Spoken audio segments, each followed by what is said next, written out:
Llevo un largo rato escuchando el programa y en el deck de Sin Censura, mi queridísimo amigo, escritor y periodista Ricardo Sevilla, quien como yo se siente indignado obviamente una y otra vez ante los actos de discriminación, de racismo. Sé que a él le pegó muy fuerte lo que ocurre precisamente ahí, las denuncias que se hacen en ese restaurante conocido como Sonora Grill, al que yo nunca he ido, ¿no? Le soy perfectamente honesto.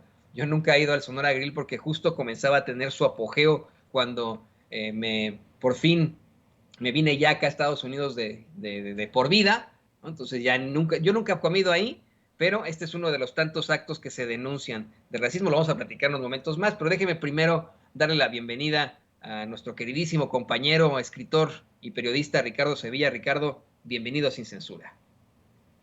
Querido Toño, público memorioso, qué gusto, Toño, como siempre, compartir micrófonos contigo. Y déjame conversar hoy sobre López Obrador y la enorme misión pedagógica que desde mi punto de vista se ha impuesto y de la que poco se ha hablado. Y es que si recordamos, Toño, que la pedagogía es una ciencia social que se enfoca en la investigación y en la reflexión de las teorías educativas en todas las etapas de la vida, y no solo en la infancia, como se ha creído, realmente estamos viviendo, como dijo López Obrador esta mañana, tiempos pedagógicos. Que no se nos olvide, público memorioso, que la pedagogía se nutre de conocimientos variados y multidisciplinarios que provienen de aquí y de allá, de la sociología, de la historia, de la antropología, de la filosofía, de la psicología y desde luego de la política. Y eso es justo lo que tenemos hoy y desde hace ya 4 años con López Obrador, un presidente que, si me apuras, diría yo o describiría como un pedagogo, un presidente educador, y que no nos sorprenda esto que digo, Toño, porque hay pruebas contundentes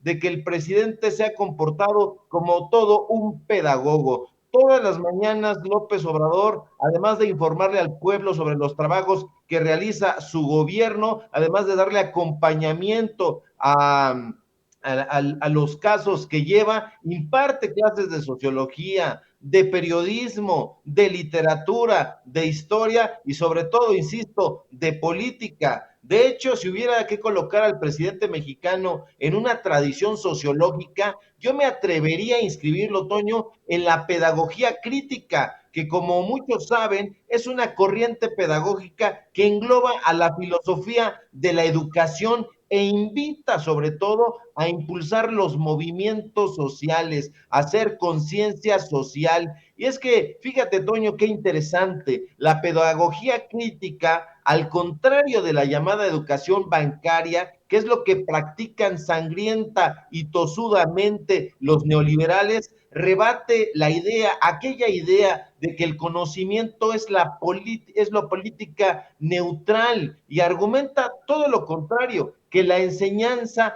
es sobre todo e inherentemente un acto político. Y vaya que sí lo es, vaya que la política y la educación, desde mi punto de vista, están íntimamente ligadas. De ahí que personajes como Enrique Krause o Héctor Aguilar Camín, estos longevos caudillos culturales que el presidente López Obrador no se ha cansado de denunciar en las mañaneras, tengan secuestrados los canales donde se imparte la educación. Y no me refiero a la Secretaría de Educación Pública, aunque en su momento la tuvieron secuestrada. No, me refiero a donde también se imparte educación, Toño, tú lo sabes muy bien, en las revistas, en los periódicos, en los espacios informativos, en las cadenas de radio y de televisión comerciales, corporativas. Esta gente ha representado, sin embargo, el hipócrita papel de intelectuales que afirman por aquí y por allá que la educación debe ser neutral.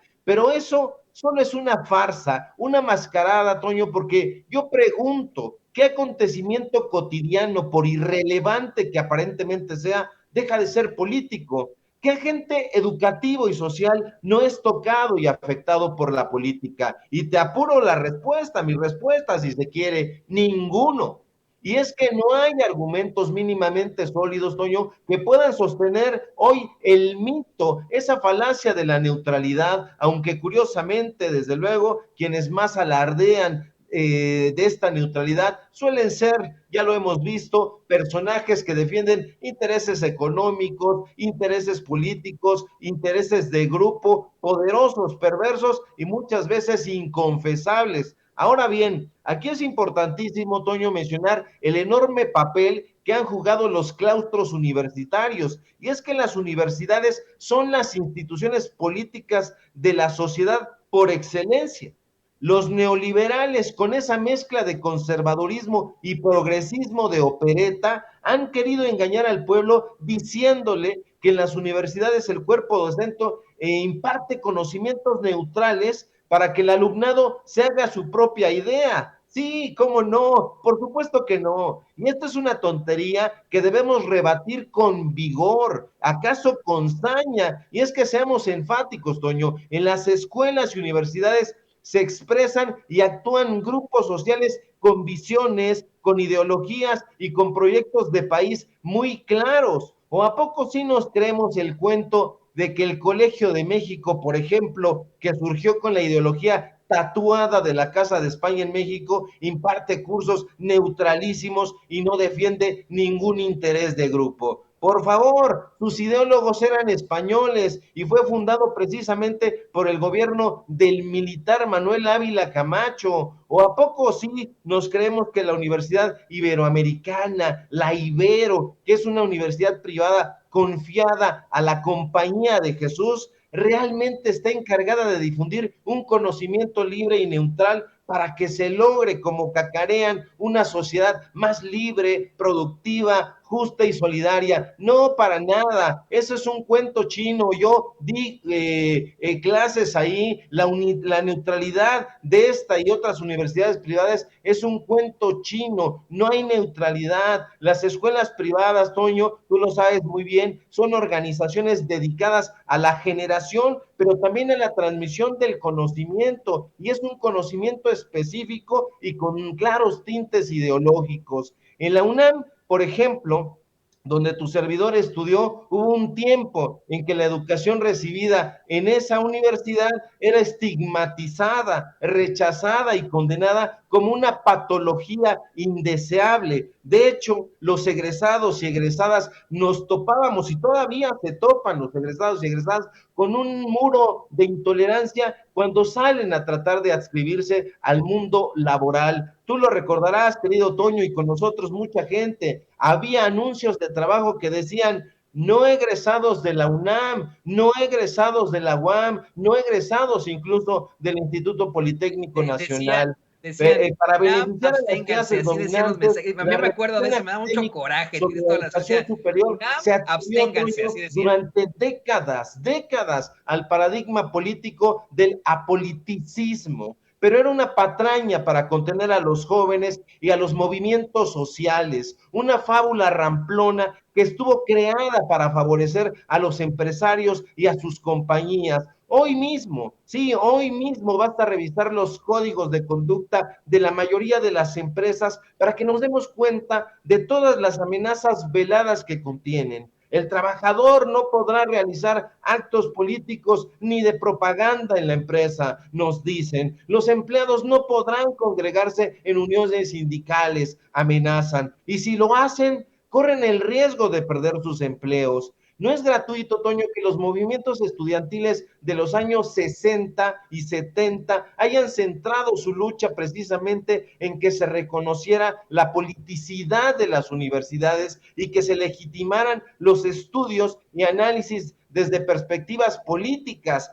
¿Por qué carajo, Toño, conocemos la obra chafa de Enrique Krause, de Héctor Aguilar Camín, de Soledad Loaesa, de Jan Mayer, como supuestos historiadores? Pero ¿por qué no conocemos la obra potente, vigorosa de Berta Ulloa, de Josefina Zoraida Vázquez, de Luis González y González? La respuesta es sencilla y brutal, porque los grupos neoliberales, Toño, que han actuado metódica y genealógicamente, se han pasado la estafeta durante décadas para construir su propia narrativa e impulsar a sus propios historiadores, entre comillas. Por eso han expulsado sistemáticamente de los libros de texto las visiones contrarias a su pensamiento. De ahí la enorme importancia, y lo hemos hablado aquí en Sin Censura, del trabajo que está encabezando a gritos y sombrerazos, si se quiere, Marx Arriaga, el actual director de materiales educativos de la SEP, quien se está encargando de alguna u otra manera de resarcir ese daño